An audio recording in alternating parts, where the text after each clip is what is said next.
High, কেমন আছো সকলে? আশা করছি ভালো আছো, সুস্থ আছো। আমার নতুন ব্লগে তোমাদের সকলকে ভালোবাসা জানিয়ে চলো আজকের গল্পটুকু তাহলে শুরু করা যাক। সকালে উঠে যেটা নিত্যদিনের প্রয়োজনীয় কাজ আমাদের, সেটা হচ্ছে কাপড় ধোয়া, বাসন ধোয়া, তাই না? তো কিছু কাপড় ছিল যেটা শুধুমাত্র জল দিয়ে ধুলেই হয়ে যেত, অতটা নোংরা হয়নি। তো দেখো আমি এখানে জাস্ট জল দিয়ে ভালো করে ধুয়ে নিলাম, তারপরে গেলাম শুকোতে দিতে। জানো তো, আজ যেহেতু ঈদের পরের দিনেই বাবার বাড়ি এসেছিলাম, আজ হচ্ছে বাবার বাড়িতে আমাদের শেষ দিন। তো তোমরা ব্লগগুলো কাল থেকে পাবে। বাবার বাড়িতে কী কী আমরা আনন্দ করেছি, কোথায় কোথায় গেছি, কী কী খাওয়া দাওয়া করেছি, সমস্ত কিছু। এই ব্লগটা ছিল আমার বাড়ির। তো ভাবলাম চলো তোমাদের সাথেই কেননা শেয়ার করে যাই, কারণ একটা ভিডিও কষ্ট করতে যা মানে একটা ভিডিও শ্যুট করতে যা কষ্ট, সেটা শুধুমাত্র একটা ব্লগারই বোঝে। তাই কোনো রকম কিছু ডিলিট না করে আমি ভাবলাম চলো, যেহেতু ক্লিপসটুকু নেওয়া আছে, আমি বন্ধুদের সাথে একটুখানি শেয়ার করে দিই। তো দেখো গল্প করতে করতে বেশি না 2 থেকে 4খানা কাপড়ই ছিল আমার। তারপরে বসিয়ে দিয়েছিলাম আমি এখানটায় ডাল সেদ্ধ করতে। আমার মা, আমি ছোটো থেকে দেখতাম এই ডাল সেদ্ধর সময় 1-2 কোয়া রসুন, তারপরে একটুখানি হচ্ছে কি বলে এটা, পেঁয়াজ কুচি আর একটু শুকনো লঙ্কা, ডাল মুসুর ডাল সেদ্ধর সময় যদি দাও বেশ সুন্দর লাগবে জানো। তারপরে কিন্তু চলে আসলাম সকালের মুড়ি টুড়ি খেয়ে স্নান টান সেরে একদম রাত্রে তোমাদের সাথে এই জিনিসটা শেয়ার করবো বলে। আজ হঠাৎ করেই বিরিয়ানি খাওয়ার মন হয়েছিল। তোমার দাদাকে বললাম একটুখানি চিকেন আনবে, তাহলে একটু বিরিয়ানিও করা যাক। তো এখানে আমার বাড়িতেই সরু চালের ভাত, মানে সরু চাল যেটা থাকে, সেটা যেটা আমরা ভাত খাই রেগুলার, সেটাকে দিয়েই তেজপাতা, নুন, তেল আর একটুখানি কিন্তু গোটা ফল দিয়ে ভালো করে জলটা টকবক করে ফোটার পরে দিয়ে দিলাম কিছু আলু। জানো তো, আমি বিরিয়ানির এই গোপন টিপসটা কিন্তু সবাইকে বলি না, তোমাদের সাথে শুধুমাত্র শেয়ার করলাম, ঠিক আছে?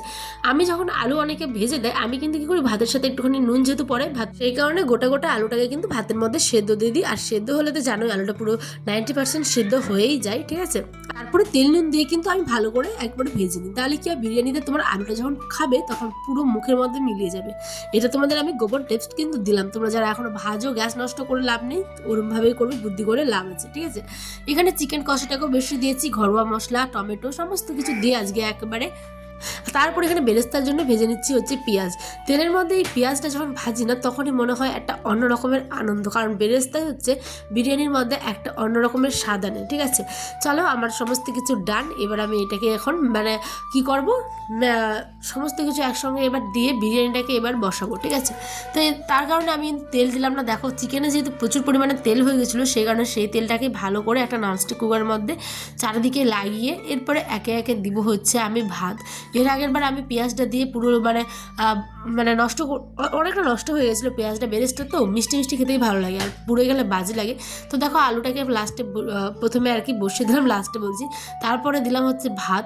তারপরে কিছুটা পরিমাণে দিব এখানটায় আমি, দেখো চিকেন, মানে বেশি না, এই 6 থেকে আমরা, হ্যাঁ আয়ানও আছে, আমি তোমাদের এখন যখন ভয়েস দিচ্ছি কিন্তু।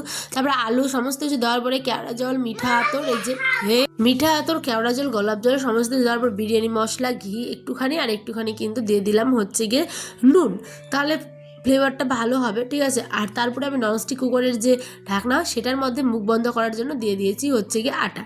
তো দেখো আমাদের ভাবে ঘরোয়া আর কি বিরিয়ানি কেমন লাগছে অবশ্যই কমেন্টে আমাকে জানিও। এই যে ভাত একদম লং, চালটা নেই কিন্তু মিডিয়াম বাড়ির জন্য, ঠিক আছে?